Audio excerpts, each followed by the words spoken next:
The Russian Sleep Experiment. Author unknown.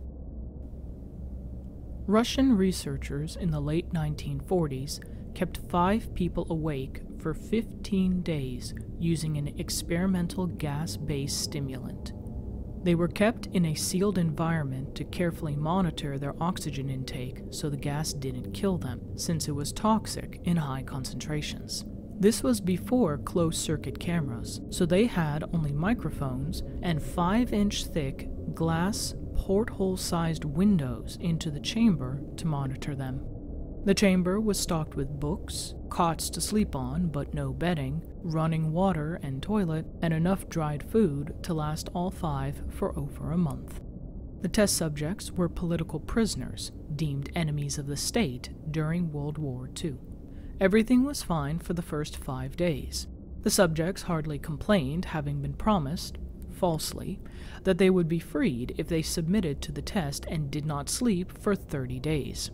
Their conversations and activities were monitored, and it was noted that they continued to talk about increasingly traumatic events in their past, and the general tone of their conversations took on a darker aspect after the 4-day mark. After 5 days, they started to complain about the circumstances and events that led them to where they were, and started to demonstrate severe paranoia. They stopped talking to each other and began alternately whispering to the microphones and one-way mirrored portholes. Oddly, they all seemed to think that they could win the trust of the experimenters by turning over their comrades, the other subjects in captivity, with them. At first, the researchers suspected this was an effect of the gas itself.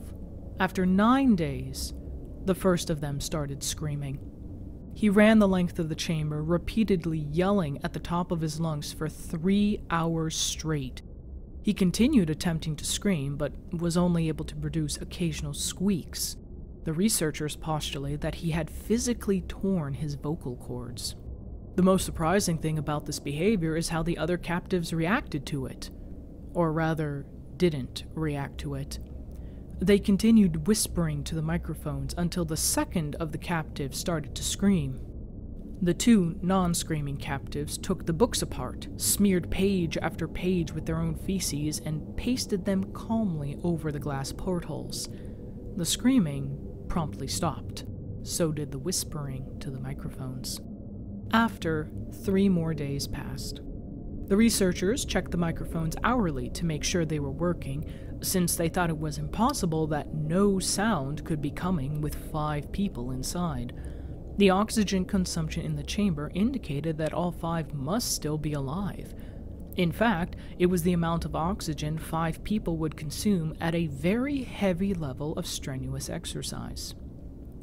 On the morning of the 14th day, the researchers did something they said they would not do to get a reaction from the captives. They used the intercom inside the chamber, hoping to provoke any response from the captives they were afraid were either dead or vegetables. They announced, "We are opening the chamber to test the microphones. Step away from the door and lie flat on the floor, or you will be shot. Compliance will earn one of you your immediate freedom." To their surprise, they heard a single phrase in a calm voice response. "We no longer want to be freed." Debate broke out among the researchers and the military forces funding the research. Unable to provoke any more response using the intercom, it was finally decided to open the chamber at midnight on the 15th day. The chamber was flushed of the stimulant gas and filled with fresh air, and immediately voices from the microphones began to object. 3 different voices began begging, as if pleading for the life of loved ones, to turn the gas back on. The chamber was opened, and soldiers sent in to retrieve the test subjects. They began to scream, louder than ever, and so did the soldiers when they saw what was inside.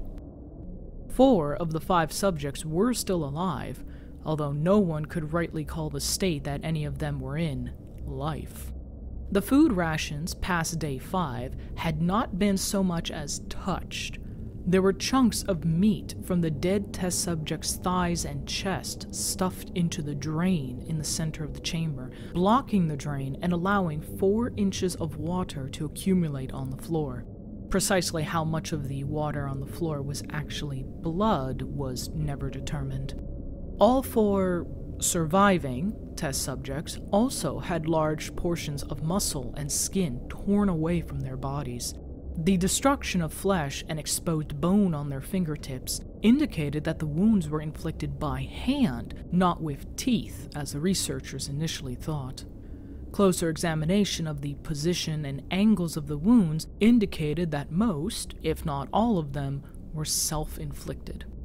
The abdominal organs below the rib cage of all 4 test subjects had been removed. While the heart, lungs, and diaphragm remained in place, the skin and most of the muscles attached to the ribs had been ripped off, exposing the lungs through the rib cage.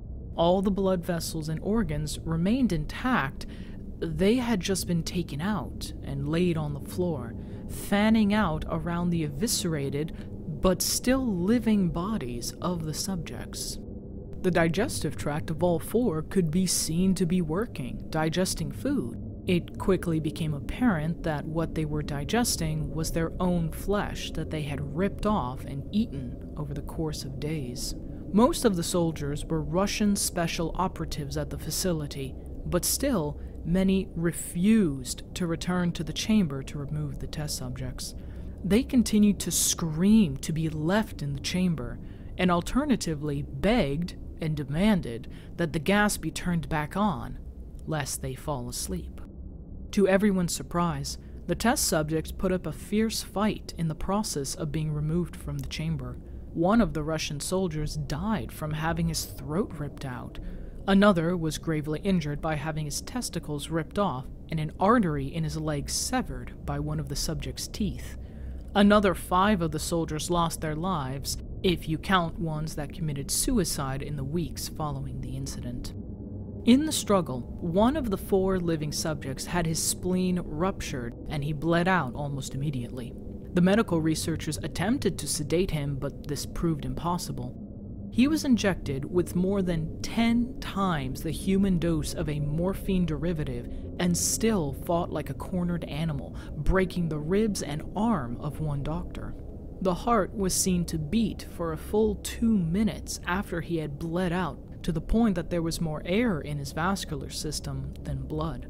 Even after it stopped, he continued to scream and flail for another 3 minutes, struggling to attack anyone within reach and just repeating the word, "More," over and over, weaker and weaker, until he finally fell silent. The surviving 3 test subjects were heavily restrained and moved to a medical facility, the 2 with intact vocal cords continuously begging for the gas, demanding to be kept awake. The most injured of the 3 was taken to the only surgical operating room that the facility had. In the process of preparing the subject to have his organs placed back within his body, it was found he was effectively immune to the sedative they had given him to prepare him for the surgery. He fought furiously against his restraints when the anesthetic gas was brought out to put him under.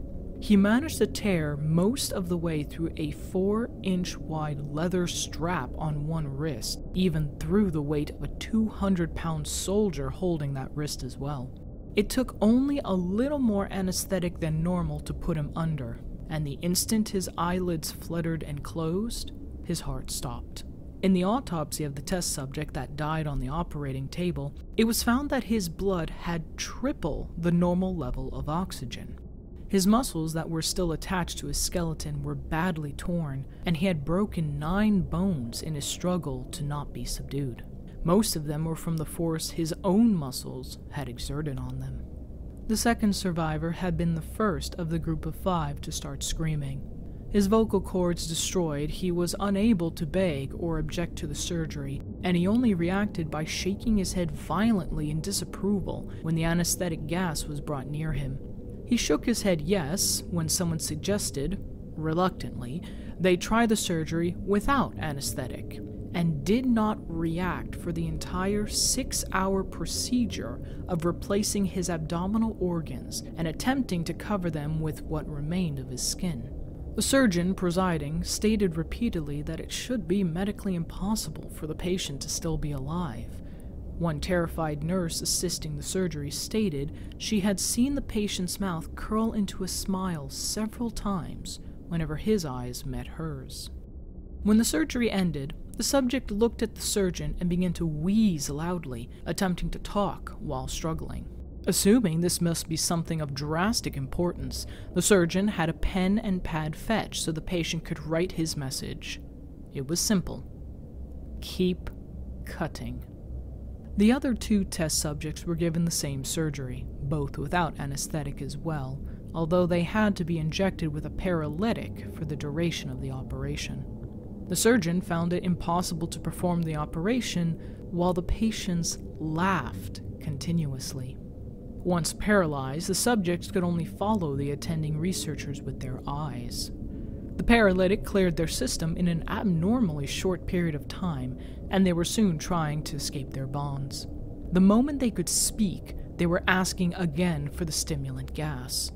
The researchers tried asking why they had injured themselves, why they had ripped out their own guts, and why they wanted to be given the gas again. Only one response was given: "I must remain awake." All 3 subjects' restraints were reinforced, and they were placed back into the chamber, awaiting determination as to what should be done with them. The researchers, facing the wrath of their military benefactors for having failed the stated goals of their project, considered euthanizing the surviving subjects. The commanding officer, an ex-KGB, instead saw potential and wanted to see what would happen if they were put back on the gas. The researchers strongly objected, but were overruled. In preparation for being sealed in the chamber again, the subjects were connected to an EEG monitor and had their restraints padded for long-term confinement. To everyone's surprise, all 3 stopped struggling the moment it was let slip that they were going back on the gas. It was obvious at this point all 3 were putting up a great struggle to stay awake. One of the subjects that could speak was humming loudly and continuously. The mute subject was straining his legs against the leather bonds with all his might. First left, then right, then left again, for something to focus on. The remaining subject was holding his head off his pillow and blinking rapidly. Having been the first to be wired for EEG, most of the researchers were monitoring his brainwaves in surprise. They were normal most of the time, but sometimes flatlined inexplicably.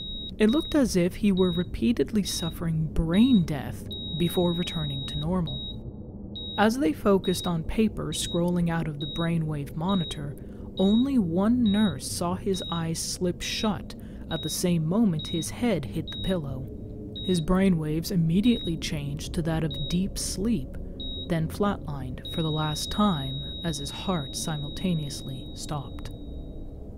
The only remaining subject that could speak started screaming to be sealed in now. His brainwaves showed the same flatlines as one who had just died from falling asleep.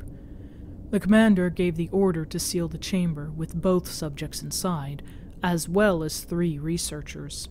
One of the named 3 immediately drew his gun and shot the commander point blank between the eyes, then turned the gun on the mute subject and blew his brains out as well. He pointed his gun at the remaining subject, still restrained to a bed, as the remaining members of the medical and research team fled the room. "I won't be locked in here with these things, not with you!" He screamed at the man strapped to the table. "What are you?" he demanded. "I must know!" The subject smiled. "Have you forgotten so easily?" the subject asked. "We are you. We are the madness that lurks within you all, begging to be free at every moment in your deepest animal mind. We are what you hide from in your beds every night. We are what you sedate into silence and paralysis when you go to the nocturnal haven where we cannot tread.